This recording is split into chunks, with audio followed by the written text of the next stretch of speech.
Pernahkah kamu merasa seperti bayangan seseorang? Seperti tidak peduli apa yang kamu lakukan, itu tidak akan pernah cukup baik? Hari itu, saat aku mendengar kata-kata itu keluar dari mulut ibuku, sesuatu di dalam diriku patah. Kamu tidak akan pernah seperti kakakmu, teriaknya dengan suara yang memenuhi seluruh ruang makan. Tanganku gemetar di atas meja. Jantungku berdegup kencang. Aku menatap piring di depanku, makanan yang bahkan belum kusentuh, dan merasakan sesuatu yang gelap menggerogoti dadaku.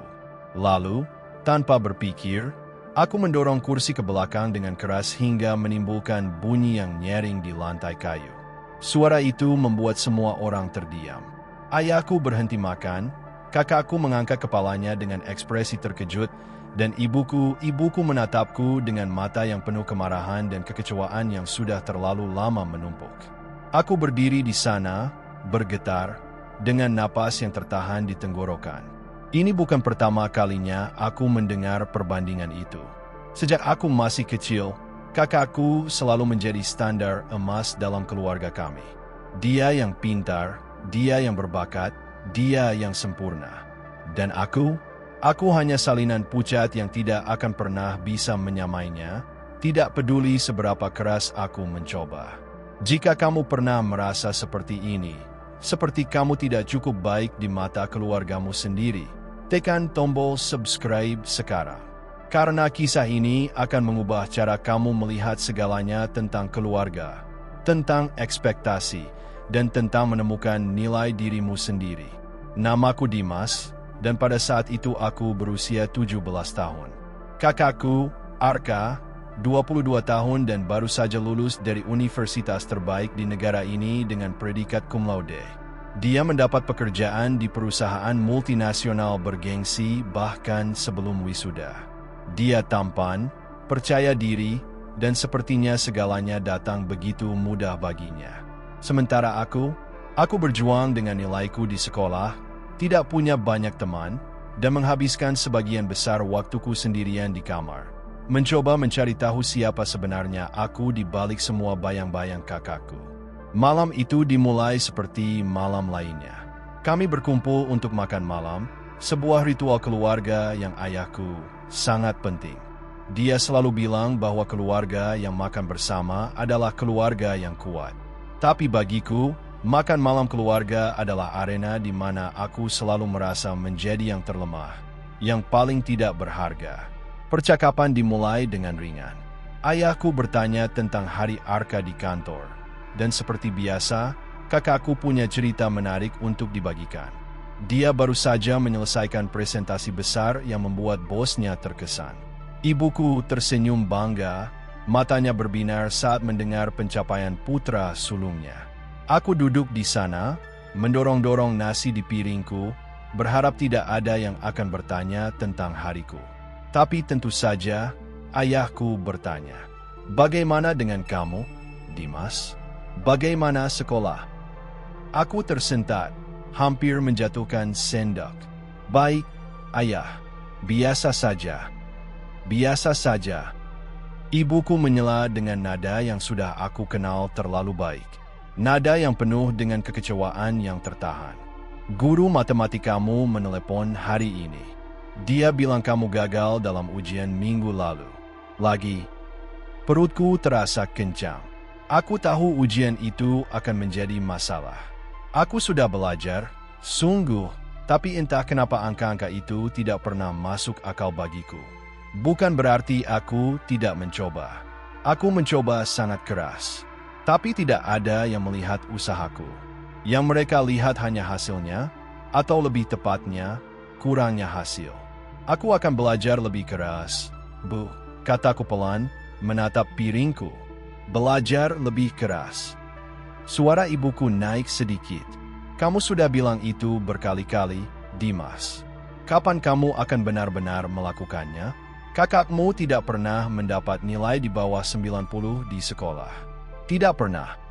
Dan disitulah itu dimulai. Perbandingan yang menyakitkan itu.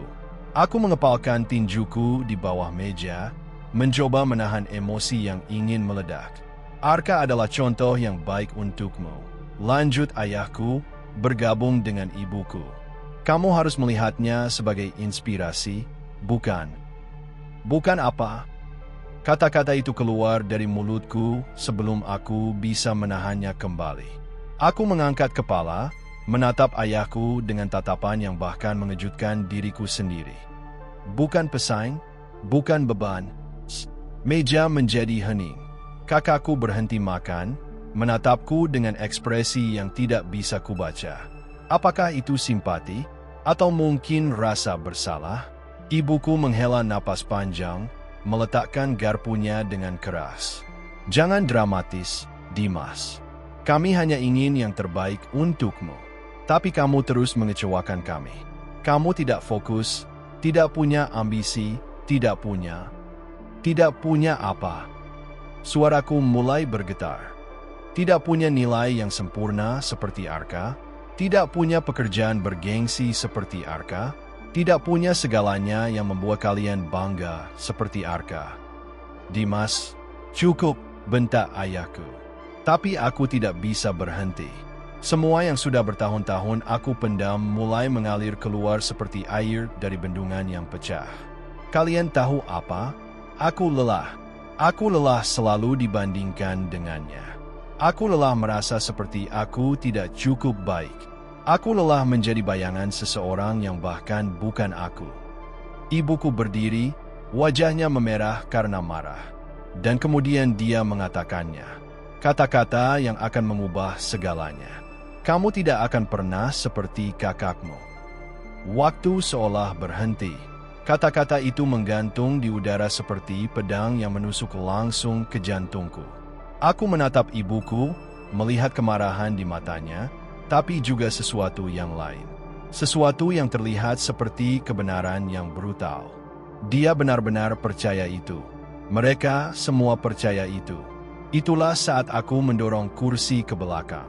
Bunyi keras itu memecah keheningan, dan aku berdiri di sana, bernapas dengan berat, merasakan air mata panas mengancam untuk tumpah. Tapi aku tidak akan menangis. Tidak di depan mereka. Tidak lagi. Kalian benar, kataku dengan suara yang mengejutkan tenang mengingat badai yang berkecamuk di dadaku. Aku tidak akan pernah seperti Arka. Karena aku bukan dia. Dan aku tidak akan pernah mencoba lagi. Lalu aku berbalik dan berjalan keluar dari ruang makan, meninggalkan keluargaku dalam keheningan yang mencekam. Aku mendengar ibuku mulai mengatakan sesuatu, tapi aku tidak peduli lagi. Aku naik tangga 2 anak tangga sekaligus, masuk ke kamarku, dan membanting pintu di belakangku. Aku jatuh ke tempat tidur, dan akhirnya, air mata mengalir. Aku menangis untuk semua tahun merasa tidak cukup baik, untuk semua kali aku mencoba dan gagal, untuk semua momen ketika aku merasa tidak terlihat di rumahku sendiri. Aku menangis sampai tidak ada air mata lagi, sampai aku merasa kosong dan mati rasa. Ketukan pelan di pintu membuat aku tersentak beberapa jam kemudian. Aku sudah tertidur tanpa sengaja, wajahku basah dan lengket. Pergi, kataku dengan suara serak. Tapi pintu terbuka perlahan, dan aku melihat Arka berdiri di sana, tangannya di saku, ekspresinya lembut dan penuh perhatian. Boleh aku masuk?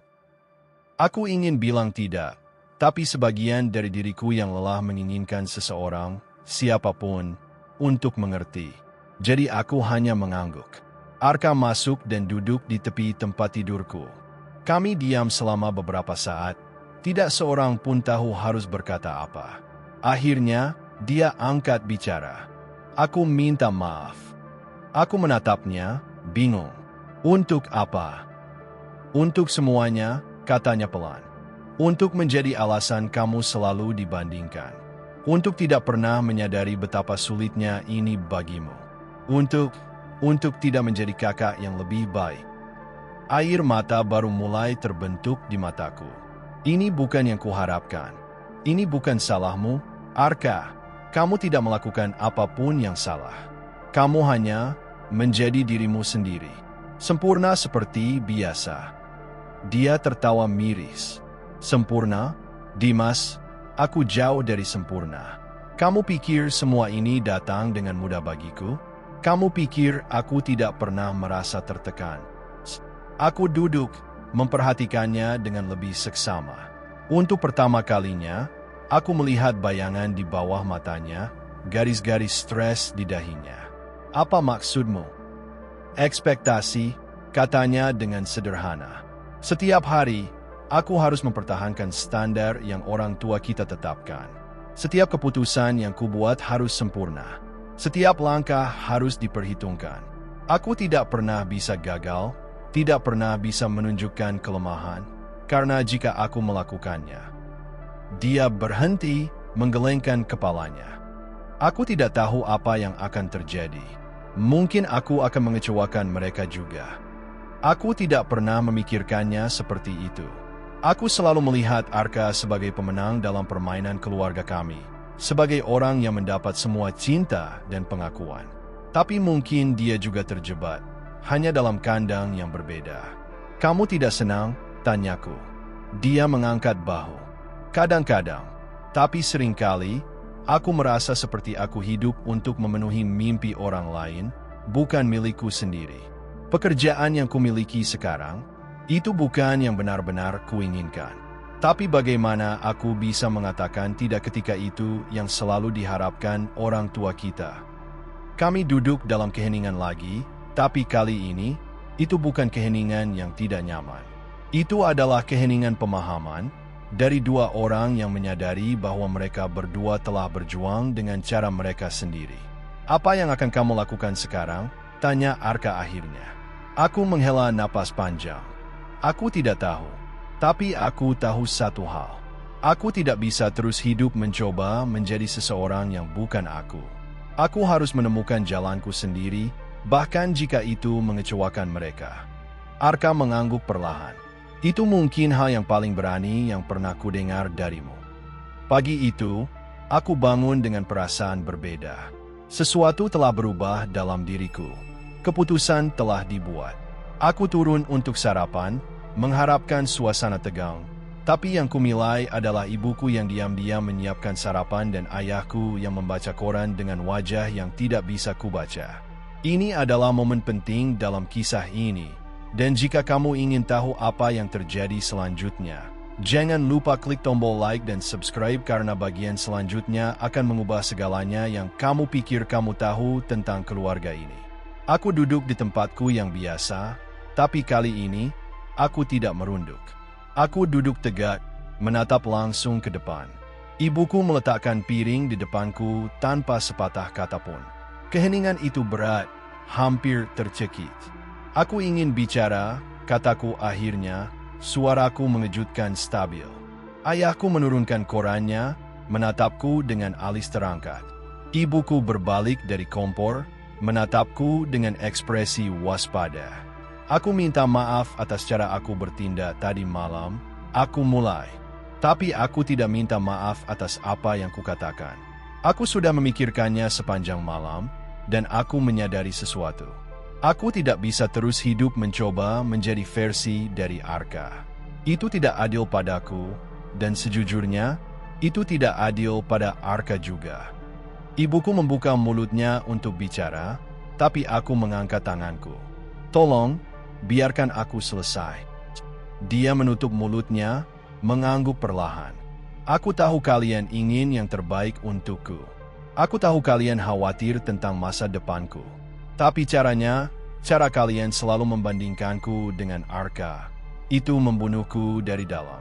Itu membuat aku merasa seperti aku tidak cukup baik, seperti aku tidak layak dicintai kecuali aku bisa menjadi seperti dia. Aku melihat mata ibuku mulai berkaca-kaca, tapi aku melanjutkan. Aku harus melanjutkan. Aku tidak pintar seperti Arka dalam hal akademis. Mungkin aku tidak akan pernah lulus dari universitas bergengsi atau mendapat pekerjaan di perusahaan besar. Tapi itu tidak berarti aku tidak punya nilai.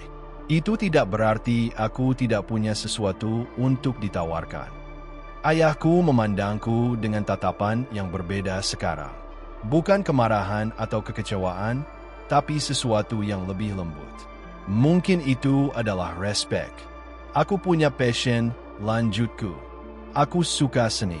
Aku suka menggambar, melukis, menciptakan sesuatu dari tidak ada. Tapi aku tidak pernah bisa mengejarnya karena aku terlalu sibuk mencoba menjadi seseorang yang bukan aku. Mulai sekarang, aku ingin mengejar apa yang membuat aku bahagia, bukan apa yang membuat kalian bangga. Keheningan mengisi ruangan lagi. Aku bisa mendengar detak jantungku sendiri, menunggu respon mereka. Akhirnya, ayahku angkat bicara. Suaranya lebih lembut daripada yang pernah kudengar. Kami tidak pernah tahu kamu merasa seperti itu. Karena aku tidak pernah memberitahu kalian, jawabku jujur. Aku terlalu takut mengecewakan kalian lebih dari yang sudah kulakukan. Ibuku berjalan mendekat, dan untuk pertama kalinya dalam waktu yang sangat lama, aku melihat air mata mengalir di pipinya. Dia menarik kursi dan duduk di sebelahku, mengambil tanganku dengan lembut. "Dimas," katanya dengan suara yang bergetar. "Aku minta maaf. Kami minta maaf. Kami tidak pernah bermaksud membuatmu merasa seperti itu. Kami hanya tidak tahu cara lain untuk memotivasi kamu." Dengan membandingkanku dengan Arka, tanyaku dengan lembut, tanpa kemarahan. Dia mengangguk, air mata terus mengalir. "Kami pikir jika kamu melihat apa yang bisa dicapai Arka, itu akan menginspirasimu. Tapi kami salah. Kami sangat salah." Ayahku bergabung dengan kami di meja, meletakkan tangannya di bahuku. "Kamu adalah putra kami, Dimas. Dan kami mencintaimu, tidak peduli apa yang kamu pilih untuk lakukan dengan hidupmu. Kami hanya ingin kamu bahagia dan sukses. Tapi mungkin definisi kami tentang sukses terlalu sempit." Aku merasakan sesuatu di dadaku mulai longgar. Beban yang sudah kutanggung selama bertahun-tahun mulai terangkat. Ini bukan solusi instan. Ini tidak akan memperbaiki semua luka dalam semalam. Tapi ini adalah awal. "Terima kasih," bisikku, suaraku pecah. Itu semua yang pernah kuinginkan untuk dengar. Ibuku memelukku erat, dan untuk pertama kalinya dalam waktu yang sangat lama, aku tidak merasa seperti aku harus menjadi orang lain untuk layak mendapat cintanya. Minggu-minggu berikutnya adalah proses pembelajaran untuk kita semua. Orang tuaku mulai bertanya tentang apa yang benar-benar kusukai, tentang impianku, tentang apa yang membuatku bersemangat. Aku mulai berbicara lebih terbuka tentang hasrat seniku, tentang bagaimana aku menghabiskan berjam-jam di kamar tidak hanya bersembunyi, tapi menciptakan karya seni. Suatu hari, ibuku mengetuk pintuku dan masuk membawa kotak besar. "Aku membelikan kamu ini," katanya, meletakkan kotak di tempat tidurku. Aku membukanya dan menemukan set cat profesional, kanvas, kuas berkualitas tinggi, dan semua perlengkapan yang selama ini hanya bisa kupimpikan untuk memiliki. "Bu," suaraku hilang, tidak tahu harus berkata apa. "Aku ingin kamu mengejar pasionmu," katanya dengan senyum hangat. "Kami ingin mendukungmu dengan cara yang benar kali ini." Air mata kebahagiaan mengalir di pipiku. Ini lebih dari sekadar hadiah. Ini adalah pengakuan.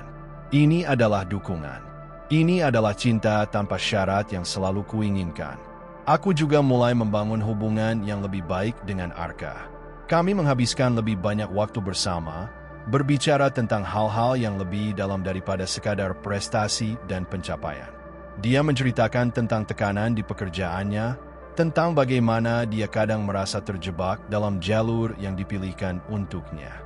Dan aku berbagi tentang perjalananku menemukan identitasku sendiri. "Aku iri padamu, tahu itu," katanya suatu malam ketika kami sedang duduk di teras belakang rumah. Aku tertawa tidak percaya. "Iri? Pada aku?" "Ya," katanya dengan serius. "Kamu punya keberanian untuk memilih jalanmu sendiri. Aku masih di sini, melakukan apa yang diharapkan orang lain dariku. Mungkin suatu hari aku akan punya keberanian yang sama." "Tidak pernah terlambat, Arka," kataku. "Kita semua layak untuk bahagia dengan cara kita sendiri." Dia tersenyum, tatapan matanya jauh dan penuh pemikiran. Mungkin kata-kataku menanam benih sesuatu dalam dirinya juga. Beberapa bulan kemudian, aku memutuskan untuk mengambil langkah besar. Aku mendaftar ke sekolah seni, sesuatu yang tidak pernah kubayangkan bisa kulakukan. Prosesnya tidak mudah.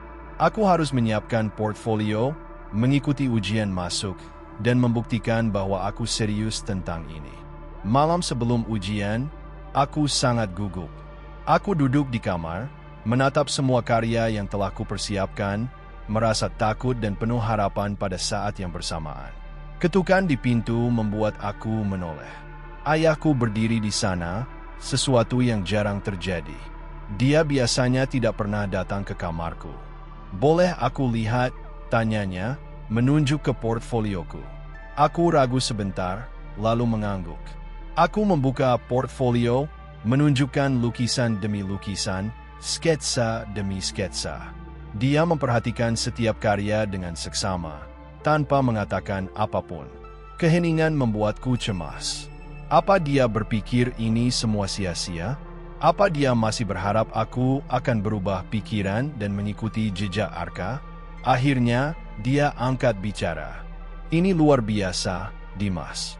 Aku mengangkat kepala, hampir tidak percaya apa yang kudengar. "Aku serius," lanjutnya, menatapku dengan mata yang berkilau dengan emosi. "Ini benar-benar luar biasa. Kamu punya bakat yang nyata. Dan aku minta maaf karena butuh waktu lama bagiku untuk melihatnya." Air mata mulai terbentuk di mataku untuk yang kesekian kalinya. "Terima kasih, Ayah. Itu berarti sangat banyak bagiku." Dia memelukku, sesuatu yang jarang terjadi dalam keluarga kami. "Aku bangga padamu. Bukan karena kamu seperti Arka, tapi karena kamu punya keberanian untuk menjadi dirimu sendiri." Keesokan harinya, aku mengikuti ujian dengan kepercayaan diri yang tidak pernah kurasakan sebelumnya. Aku tidak sempurna, dan beberapa bagian ujian menantang. Tapi aku melakukannya dengan sepenuh hati, menuangkan semua yang kurasakan ke dalam setiap goresan, setiap warna, setiap detail. Beberapa minggu kemudian, surat penerimaan tiba. Tanganku gemetar saat aku membuka amplop. Mataku memindai kata-kata, mencari kalimat kunci. Dan di sana, di paragraf pertama, "Kami dengan senang hati menerima Anda." Aku diterima. Aku berlari menuruni tangga, melambaikan surat di udara. Aku diterima. Aku diterima. Keluargaku berkumpul di sekitarku. Semua orang tersenyum dan tertawa. Ibuku memelukku erat, ayahku menepuk punggungku dengan bangga, dan Arka mengacak rambutku dengan senyum lebar di wajahnya. "Aku tahu kamu bisa melakukannya," kata Arka. Aku tidak pernah ragu. Malam itu, kami merayakan.